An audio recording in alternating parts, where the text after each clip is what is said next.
Hey there, physics pals. Paul Lake here with another physics problem solved. I hope you're doing well. We're going to do an electrical potential problem. We're going to find the charge on an ion accelerated through a potential difference. We'll be using these concepts, electric potential and electric potential energy. We'll talk about the distinction between those. And of course, another way of saying that is potential difference, which is delta V. And we're going to use the work energy theorem here to justify some of what we do. So anyway, let's read the problem. It says an ion is released from rest and is accelerated through a potential difference from 0 to 115 volts. Its kinetic energy increases by 7.37 times 10 to the negative 17 joules. Calculate the charge on the ion. Okay. Now this problem is mathematically it's pretty easy. Just a couple of steps of algebra, you'll get to the answer. But the concepts are really important and a little bit subtle. So proceed cautiously and thoughtfully. All right, let's see what's given. And, we've got an ion is at rest. Now, I don't know if this ion an ion can have positive charge or negative charge, so I'm just going to put I for ion. And it starts at 0 volts, and then we're going to release it, and it's going to go out to 115 volts when it gets at this location in space. So it's going to go like that, okay? And when it gets here, the kinetic energy, it's changing, it increased its kinetic energy. Maybe it was moving. I guess, no, it says it wasn't moving here. It was at rest, but, so this is really, if you go K final minus K initial is 0, of course. So we're really finding the final, or they're giving us the final kinetic energy. And it's 7.37 times 10 to the negative 17 joules. Okay, and I want to find, I'll put find over here. See, this has some charge on it, Q. I want to find the net charge on there. All right, now let's solve it. Okay, so here's kind of the basic idea of this. Oh, and one thing, hey, before you get to the basic idea, pause the video right now and try to solve it yourself, and then unpause it if you get stuck, and compare your work with mine, and then just keep pausing and working and unpausing and that sort of thing. All right, so here's kind of the definition of potential difference. We use delta V. And by definition, the potential difference, by definition now, is the change in potential energy divided by the charge. Okay. Oh, well, this is what I'm trying to find. And they gave us the potential difference. Like it was 0, now it's 150. So we know that this is going to be 115 volts. But we don't know what this is, and this is what we're trying to find. Let's solve for what we're trying to find. So this is, I'll put it down here, this is Q equals the change in potential energy divided by the change in potential. And this is a source of confusion when you're first learning this stuff. There's several words that mean voltage or a change in voltage. There's potential, there's potential difference, there's electric potential. If they use that word potential in this context and they don't follow it with the word energy, if there's no energy on it, they're talking about a voltage or a change in voltage. They're talking about volts. But if they say electric potential energy, that's in joules. Remember, a volt is a joule per coulomb, right?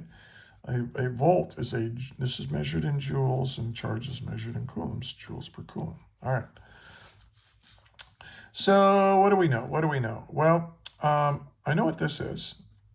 I can say, well, delta V is really given to be 115 volts. But what about, they didn't give us this. Now, let's take a look very carefully what's happening here. Let's imagine a charge. And it's right here, and it's at 0. I'm just going to kind of repeat what I drew here. It's at 0, 0 volts here, and then it's going to move. It's going to be accelerated to here, and it's going to have 115 volts. Now that means there had to be an electric force accelerating this. There's no gravity or anything like that. There's no applied force to this. We're just releasing it, and it's gonna go from 0 volts to 115 volts. Now, let's not forget what has to happen to increase in voltage. Here we are increasing in voltage, and that means that the electric field points in the opposite direction. Okay, because what this means is that if I want to increase the voltage from here to here, let's say I have a positive test charge right here. There's a positive test charge. And if I want to increase its voltage, well, that means, well, look, I've got an electric force that's trying to make it go like this, right? Here's the electric force. Well, I got to push it against that electric force and to work against the electric field to get it to increase its potential energy. Okay. In fact, we can say that the work done, and this is a conservative force, we can say that the work done by a conservative force is equal to the integral of the conservative force dotted with the displacement. But if a conservative force is doing positive work, we're losing potential energy. Okay? We also know this is the work energy theorem. The work energy theorem says the work done by the net force results in a change in kinetic energy of the object. Well, this is kind of weird, huh? Because there is no force doing work against the electric field here. When I release this charge from rest, the electric force is the only force acting. And yet it's being accelerated in this direction. Whoa. Now how can that be? How can an electric field push a charge so that it's increasing in voltage? Well, if it has a negative charge, it can do that. If I put an electron right here, remember an electron it has a negative charge, and it's pushed in the opposite direction. So when I go from here to here, I'm increasing in voltage. I'm increasing the electric potential at that spot, even though it's increasing, and it can do that because it has a negative charge. Okay, let me just finish with that. All right, so now if so we know what delta K is. The change in kinetic energy is given to be 7.37 times 10 to the negative 17 joules. But the work that the electric field does to give it this kinetic energy comes at the expense of potential energy. In other words, we can say that the change in kinetic energy,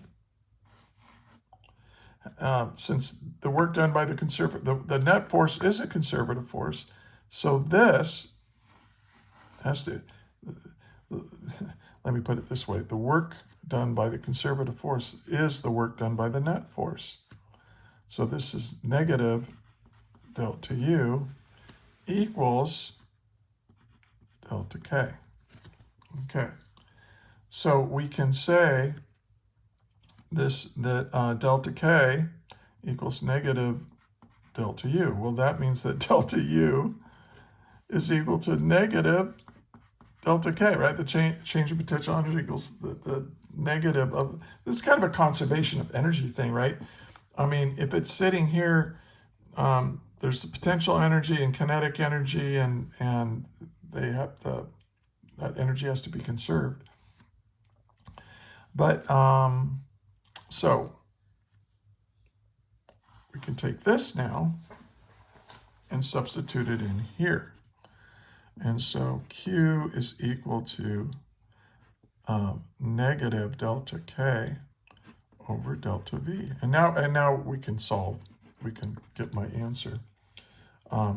Because the delta U is equal to negative 7.37 times 10 to the negative 17 joules over delta V is positive 115 volts. Now, what's a volt?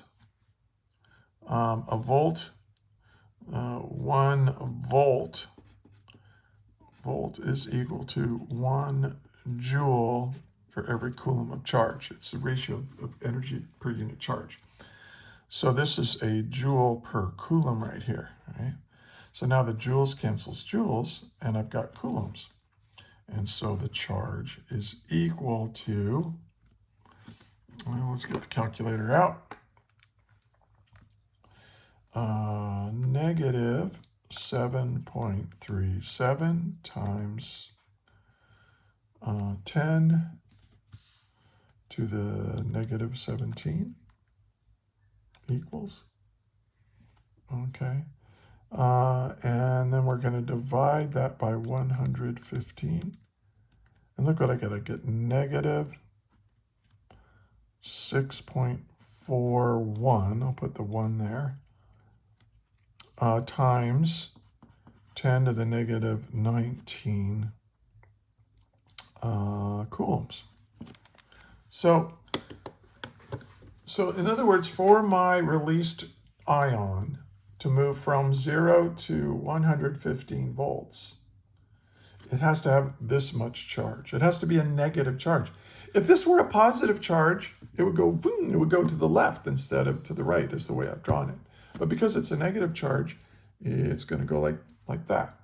All right. Now this kind of looks familiar. I mean, this is my answer, but that 10 to the negative 19, does that look familiar? Well, let's figure out how many electrons that is.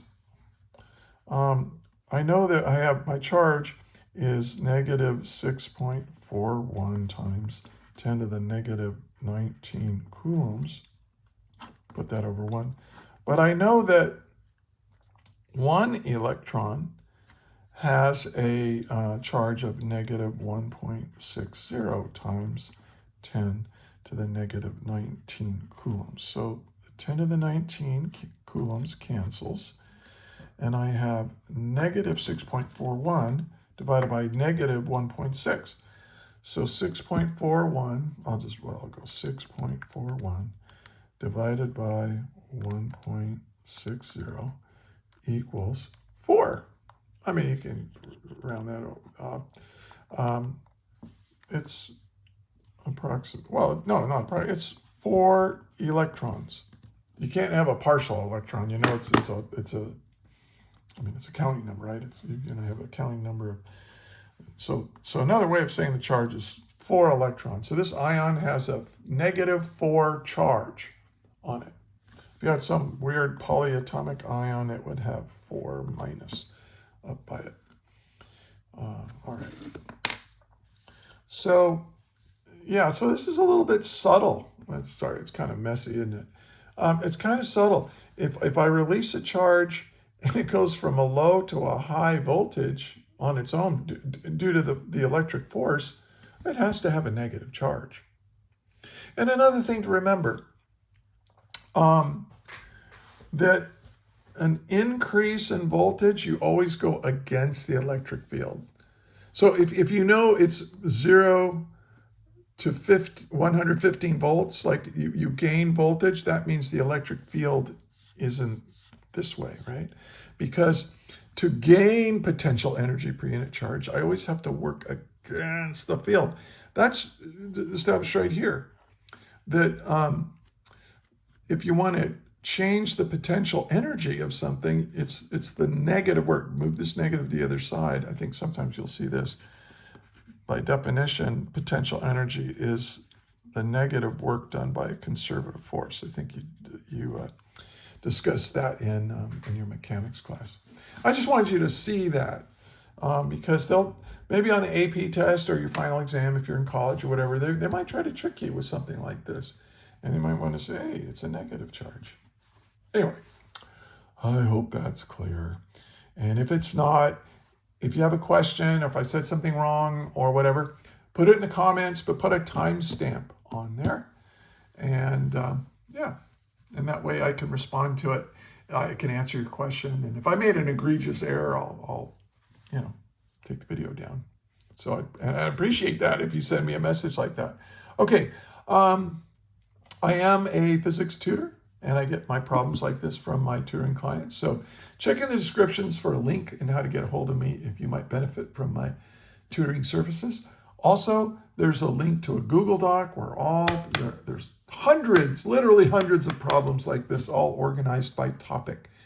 And you can click around. There's 15 different Google Docs, and they're all linked together. And I'm building it. This problem's going to go in there. So anyway, hey, I hope you found this helpful. If you did, please like, share, and subscribe. And I also want to thank you for watching all the way in, and I want to thank you for studying physics. Without hardworking and smart people like you, we're doomed. We're doomed because our technologically based civilization depends on people like you learning this stuff so we can keep this all going. It's all founded on physics. So cool. All right. And great. Well, until the next video, may the net force be with you always. That is all.